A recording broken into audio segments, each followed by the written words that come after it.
अस्सलाम वालेकुम, क्या हाल है? उम्मीद है सब खैरियत से होंगे। भाई कुछ अर्से पहले एक स्टूडेंट ने हमसे अपॉइंटमेंट रखा, उनको यूनिवर्सिटी और कोर्स चेंज करना था, तो उसके लिए उनको करियर काउंसलिंग चाहिए थी यहीं ऑस्ट्रेलिया में। तो भाई आज हम उस केस पे बात करेंगे, हमारे लिए केस स्टडी है ये। अच्छा जी, वीडियो से पहले डिस्क्लेमर दे दूँ, आपके दिमाग में ये बात ना आ जाए कि भाई इनसे अगर हम करियर काउंसलिंग का सेशन रखें तो पता चला ये पूरी दुनिया को हमारी स्टोरी ना बता रहे हो मज़े ले लेके। तो भाई देखें, ऐसा नहीं है, हम अगर बताते भी हैं तो उसकी वजह सिर्फ ये होती है कि लोग वो गलती फिर से ना करें जो आपने की है, और साथ में ना आपका नाम बताया जाता है, ना आपकी पहचान बताई जाती है। इवन कि अगर शहर भी आ रहा हो तो शहर भी हम चेंज कर देते हैं। तो अगर आपकी कहानी भी है ना, तो आपको भी मुश्किल से समझ आएगा, अरे हाँ तो मेरी कहानी थी, ठीक है। तो ये सिर्फ इसलिए बता रहे हैं ताकि दूसरे लोग वो गलती ना करें। तो कहने का मतलब ये है कि हमारे यहाँ हर काम राजदारी और पोशीदगी से किया जाता है, पर्दे का खास इंतजाम है, नेज़ माल आर्डर पर भी तैयार किया जाता है, ठीक है जी। चलें जी, शुरू करते हैं इसको। अच्छा भाई, अपॉइंटमेंट जिन्होंने हमसे रखा था ना, बेसिकली कपल था। जो खातून थी वो यहाँ ऑस्ट्रेलिया में मौजूद थी और हस्बैंड पाकिस्तान में थे। खातून यहाँ पे पढ़ रही थी, स्टूडेंट वीज़ा पे थी, और उनको यूनिवर्सिटी और कोर्स चेंज करना था क्योंकि वो फेल हो रही थी, पास नहीं हो पा रही थी, उनको समझ, और फीस भी बहुत ज़्यादा थी, फीस निकाल नहीं पा रही थी। ये उनका केस था। अब चलते हैं ऐसा हुआ क्यों, तो बैक एंड पे चलते हैं, शुरू से लेके चलते हैं भाई। ये दोनों पहुँचे एजेंट के पास, बल्कि दोनों तीनों, एक बच्चा भी था इनका, ये तीनों पहुँचे एजेंट के पास लाहौर में कि भाई हमें ऑस्ट्रेलिया जाना है। उन्होंने कहा बिल्कुल, क्यों नहीं, जाएँ, बिल्कुल जाएँ, अभी हम पहुँचाते हैं आपको। तो हस्बैंड का गैप थोड़ा सा ज़्यादा था, तो उन्होंने कहा कि भाई ये खातून फ्रेश ग्रेजुएट है, इनका प्रोफाइल स्ट्रॉन्ग है, बिल्कुल ठीक है। तो भाई उनका इन्होंने कहा केस स्टार्ट करते हैं, ठीक है जी। केस स्टार्ट किया। एजेंट ने मशवरा दिया कि देखें, अगर आप फैमिली समेत अप्लाई करेंगे तो रिजेक्शन के चांसेस ज़्यादा हैं, इसमें आपके स्ट्रॉन्ग टाइज नहीं दिखेंगे फैमिली के साथ, वो पाकिस्तान के साथ। तो आप एक काम करें मोहतरमा, आप अकेली चली जाएं ऑस्ट्रेलिया, उसके बाद वहाँ जाने के बाद इनका अप्लाई कर दीजिएगा, ये लोग आ जाएंगे। तो सब कुछ वैसे ही हुआ जैसे एजेंट ने समझाया था। अल्हम्दुलिल्लाह वीज़ा भी आ गया, बहुत जल्दी वीज़ा आ गया, ये पहुँच भी गई, और बस जैसे एजेंट ने कहा था कि आप जाएंगी, जाते साथ ही फैमिली का वीज़ा अप्लाई करेंगे, ये कहेंगे कि भाई बच्चे और शौहर की याद आ रही है कंपैशनेट ग्राउंड्स के ऊपर, तो भाई आप ये दोनों भी आ जाएंगे 3 महीने में, 2 से 3 महीने में ये भी आ जाएंगे। और सीन ये कि भाई आप पढ़ती रहिएगा, पहले सेमेस्टर की फ़ीस पे की हुई है, बाकी फिर हस्बैंड कमाएंगे और आप पढ़ेंगी। मिडिल क्लास फैमिली से, जैसे हमारी तरह उनका भी यही होता है कि भाई एक पढ़ता है एक कमाता है, सिंपल। स्टोरी अच्छी थी, बिल्कुल ऐसे ही चल रहा था, वीज़ा भी आ गया, वो ऑस्ट्रेलिया भी आ गई। बस एक छोटा सा मसला हो गया, हस्बैंड और बच्चे का वीज़ा रिजेक्ट हो गया। अच्छा जी, अब यहाँ से शुरू हुई टेंशन। वीज़ा रिजेक्ट हो गया, अब क्या करें भाई, परेशानी। तो भाई किसी ने मशवरा दिया, किसने मशवरा दिया, वही किसी ग्रुप पे या तो पोस्ट कर दिया, या वो फ्री वाले जो एजेंट होते हैं उनके पास चली गई ना कि भाई आप बताएं। उन्होंने मशवरा दिया कि भाई 2-4 महीने रुको फिर अप्लाई कर दो, 6 महीने तक रुक के फिर अप्लाई कर दो। तो 6 महीने रुक के फिर अप्लाई कर दिया, और मेरे ख्याल में अगस्त में फिर अप्लाई किया वीज़ा, उन्होंने फिर रिजेक्ट कर दिया।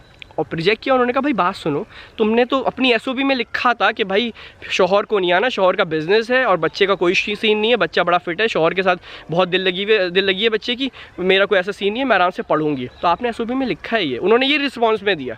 दूसरी बार भी रिजेक्ट हो गया। अब टेंशन शुरू हुई। टेंशन क्यों शुरू हुई? प्लान तो ये था ना कि शौहर आके कमाएगा, फ़ीस देगा। फ़ीस कहाँ से निकालें? $16,000 वो कहाँ से निकालेगी भाई? वो लड़की जो फैसलाबाद से बाहर नहीं निकली है, उसको तुमने उठा के सिडनी भेज दिया। तो वो ना तो फ़ीस निकाल पा रही थी, ना वो पढ़ पा रही थी। वो बिल्कुल ही अजीब सीन चल रहा था। यूनिवर्सिटी धमकी पे धमकी दे रही है कि भाई हम COE कैंसिल कर देंगे, इमिग्रेशन को बता देंगे, ये वो बिल्कुल ही अजीब कंडीशन में चल रही थी। वो ना तो वो पास हो रही थी और ना फ़ीस निकल पा रही थी, ठीक है जी। अच्छा, तो अब हम आपको क्यों कहानी बता रहे हैं? तो नॉर्मल सी कहानी नहीं, कहानी ये है कि साल से ऊपर हो चुका है। वो आई थी दिसंबर 2021 में, ठीक है जी, दिसंबर 2021 में वो आई है ऑस्ट्रेलिया, और अब इतने अरसे में उसने कुछ भी नहीं किया, मतलब ना पास हुई, कुछ भी नहीं हो रहा, पढ़ाई भी नहीं हो रही। तो हमसे अपॉइंटमेंट रखा भाई कि ये सीन चल रहा है, बहुत परेशान थे दोनों। तो भाई मैंने कहा किसी यार लॉयर से मशवरा करते हैं कि भाई तो वीज़ा का मामला है ना।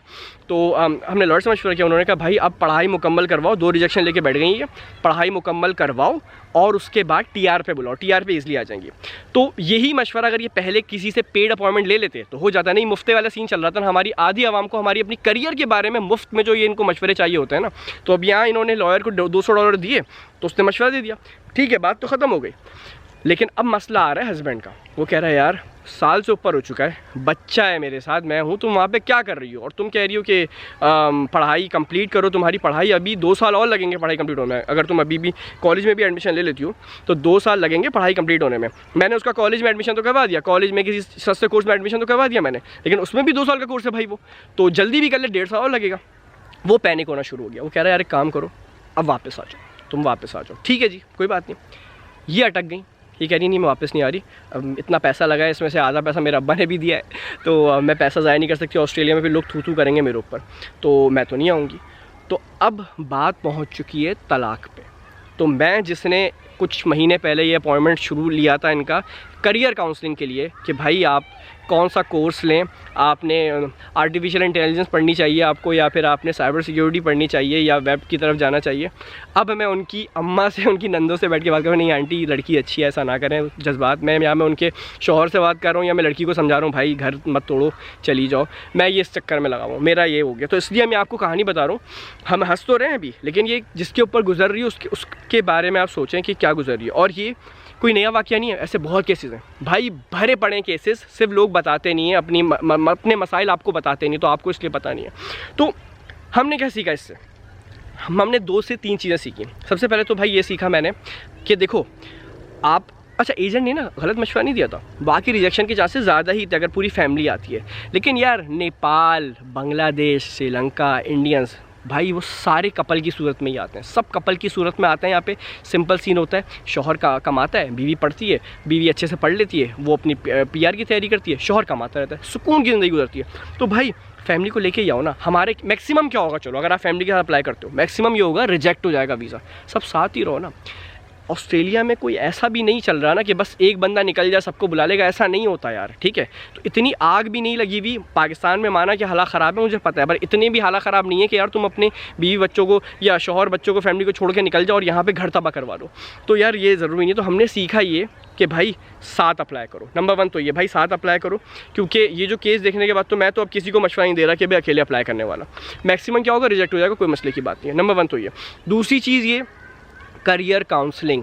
भाई अगर ऑस्ट्रेलिया में आप मौजूद हो भाई, प्लीज़ ये जो ग्रुप पे आप लोग पोस्ट करते हो, उसके बाद हर दूसरा बंदा एजेंट बना हुआ होता है, लॉयर बना हुआ होता है, भाई वीज़ा की एडवाइजेस माइग्रेशन लॉयर से लो, पे कर दो, पैसे दे दो, मुफ्त से निकल जाओ। मुफ्ते से हमारी कौम जो है अपने करियर के बारे में, वैसे तो ये जूते $200 के ख़रीद लेंगे, ये गधे $200 के जूते ख़रीद लेंगे, अपनी ज़िंदगी के बारे में इनको मुफ्त का मशवरा चाहिए, तो भाई पे कर दिया करो किसी से, ढंग के किसी लॉयर से, और वो मशवरा किया करो। तो दूसरी चीज़ हमने ये सीखी। तीसरी चीज़ हमने ये सीखी तो नहीं, मतलब मैं कंक्लूजन निकाल रहा हूँ समझाने के लिए। भाई देखो जब भी आएँ पूरी फैमिली एक साथ है, ऐसा कभी ना करें। ये एक वाक़या तो ये, मैं ऐसे 4-5 को और मैं जानता हूँ, ठीक है, तो जिनका हो चुका है, ख़त्म हो चुका है, इनका अभी कोशिश हम कर रहे हैं कि या तो ये चली जाए। अच्छा उसमें क्या ईगो आई हुई है, वो कह रहा है मैं आदमी हूँ, मैं मर्द हूँ भाई, तो जो मैं कहूँगा वही होगा, वो वहाँ अटक चुका है। बाकी इसमें ये आ चुकी है कि मैं ऑस्ट्रेलिया में बैठी हूँ, क्योंकि ऑस्ट्रेलिया में जब बंदा पहुँच जाता है तो उसको थोड़ा सा सोना चिपक जाता है उससे। पाकिस्तान में भी लोग इज़्ज़त से बात करने लगते हैं, तो उसको अब ये लगी हुई है मैं तो ऑस्ट्रेलिया में, लोग मेरी इज़्ज़त करते हैं, मैं तो नहीं जा रही वापस। तो ये यहाँ अटकी हुई है, तो दोनों अपनी ईगो के चक्कर में लगे और ये बच्चे की ज़िंदगी तबाह होगी इसके अंदर। तो भाई जितने भी एस्पायरिंग लोग हैं, आने का सोच रहे हैं, कपल्स हैं, मियाँ बीवी, साथ अप्लाई करो। मैक्सिमम क्या होगा, वीज़ा रिजेक्ट हो जाएगा, साथ रहो, ठीक है। ये फैमिली इंपॉर्टेंट है। ऑस्ट्रेलिया की PR या ऑस्ट्रेलिया की सिटीजनशिप हर चीज़ नहीं होती है। मैंने यहाँ पे ना ऐसे लोगों को भी रोते हुए देखा है, सिटीजनशिप तो छोड़ो भाई, उनके ना 10-10 पेट्रोल पंप हैं यहाँ पे, 10-10 पेट्रोल पंप वालों को भी मैंने रोते हुए देखा है यहाँ पे कि वो बीवी भाग गई किसी स्टूडेंट के साथ, बेटी जो है वो LGTB बन गई और बेटा जो है वो किसी कोरियन के साथ रह रहा है, ठीक है। तो ये ना करो, ठीक है। सिटीजनशिप और ये हर चीज़ नहीं होती है, फैमिली भी इंपॉर्टेंट है, बल्कि फैमिली ही इंपॉर्टेंट है, ठीक है जी। तो ये केस स्टडी था, हमने कहा थोड़ा सा आपसे शेयर करें। तो जो लोग आने की तैयारी कर रहे हैं, या आपके कोई ऐसे लोग जो सर्कल में मौजूद हैं, जो आपको लगता है कि जो सोच रहे हो या जो प्लान कर रहे हो, और जो यहाँ ऑलरेडी मौजूद हैं, उनसे वीडियो ज़रूर शेयर कीजिएगा, ठीक है जी। तो ये थी आज की कहानी। मेरा नाम है कुतैबा महमूद, अपना बहुत ख्याल रखिएगा, दुआ में रखिएगा और हमारे लिए भी दुआ कीजिएगा। अस्सलाम वालेकुम वरहमतुल्लाहि वबरकातुहू। अल्लाह हाफ़िज़।